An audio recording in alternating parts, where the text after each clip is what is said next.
नमस्कार, स्वागत है आपका पिंकी कोसी किचन में। आज हम मूंग दाल का बहुत ही बढ़िया चिल्ला बनाने वाले हैं। एकदम हेल्दी रेसिपी है, तो इसे ज़रूर से ट्राई कीजिएगा। ट्राई करने के बाद पसंद आए तो लाइक शेयर जरूर दीजिएगा, और चैनल पर पहली बार आए तो चैनल को सब्सक्राइब कर ले। तो चलिए शुरू कर लेते हैं चिल्ला बनाने की रेसिपी को। मूँग दाल का चिल्ला बनाने के लिए हमने यहाँ पर 1 कटोरी मूँग ली है। ये बगैर छिलके वाली मूँग है। अब इसको हमें 1 या 2 घंटे के लिए भिगो कर रखना है। इसे हम अच्छे से धोकर भिगो कर रख देंगे।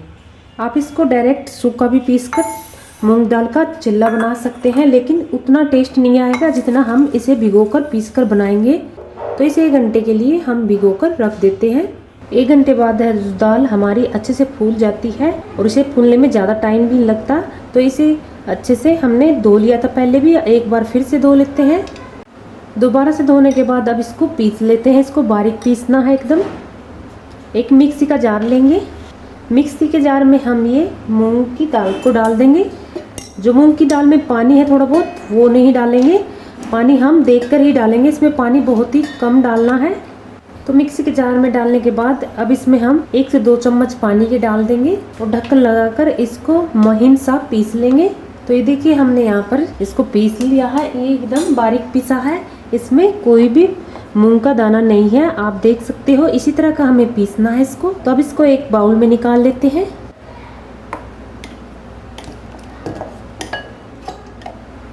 अब इस मूंग वाले पेस्ट में हम कुछ चीजें और मिला लेंगे। ये हमने 2 हरी मिर्ची और अदरक का पेस्ट बनाया था, ये डालिए। ये आप अपने अकॉर्डिंग रखिएगा, जैसे जितना तीखा आप खाते हैं उसी के हिसाब से। टेस्ट के अनुसार यहाँ पर हम नमक डाल देंगे। यहाँ पर आधा छोटा चम्मच हमने नमक का डाल दिया है। और चिल्ला हमारा कलरफुल बने, अच्छा बने, इसके लिए हम थोड़ी सी हल्दी डाल देंगे, यानी कि 2-3 पिंच हम हल्दी की डाल देंगे। अब इन सब चीज़ों को हम मिक्स कर लेंगे और थोड़ी सी देर के लिए अच्छे से फेंट लेंगे, ताकि हमारा ये जो बैटर है एकदम फ्लफी सा बने। इस तरह से थोड़ी देर के लिए हमें फेंटना है इसे। इस तरह से फेंटने पर ये कुछ देर में ही अच्छा बैटर बन जाता है। तो ये हमारा बैटर बनकर तैयार है। अब हम चिल्ला बनाने के लिए स्टफिंग बना लेते हैं। अब गैस पर पैन को गर्म होने के लिए रखेंगे। उसमें हम 1 से 2 चम्मच तेल डाल देंगे। तेल कोई भी डाल सकते हैं जो आप खाते हैं। तेल को अच्छे से गर्म करने के बाद इसमें हम डाल देंगे आधा छोटा चम्मच जीरा, आधा छोटा चम्मच डाल देंगे राई। आप दोनों चीज़ों में से कोई भी एक भी डाल सकते हैं। अब दोनों चीज़ों को क्रैक्स आने तक पकाएंगे।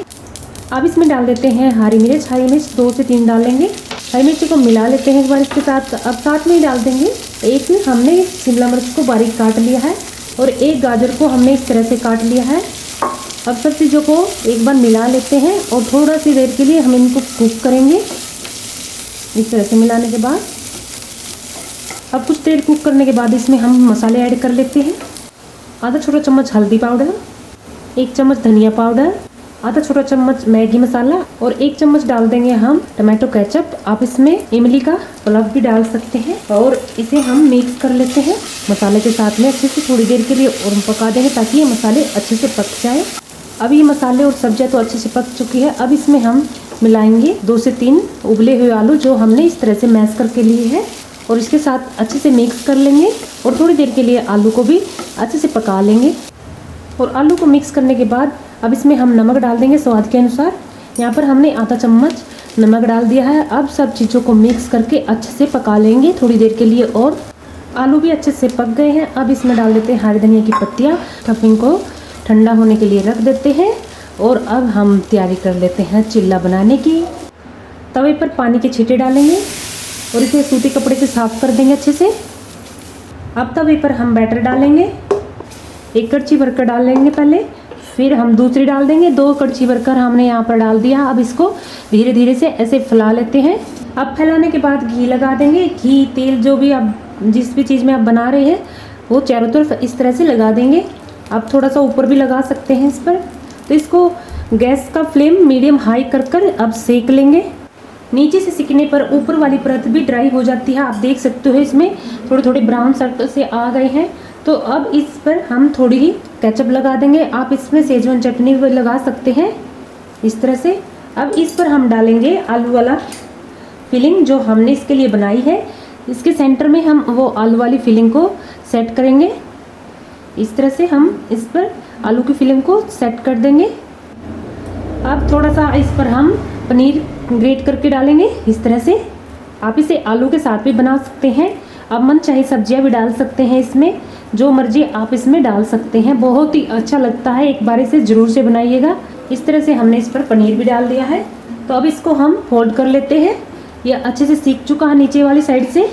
इस तरह से हम इसको फोल्ड कर लेंगे, ऐसे दबा देंगे तो ये बहुत ही अच्छा सीखा है। आप देख सकते हो इसका कलर भी बहुत ही प्यारा आया है और इसे देखकर आपके मुंह में भी पानी आ गया होगा कि अभी बना लेते हैं। तो चलिए बना लीजिए आप भी फटाफट से।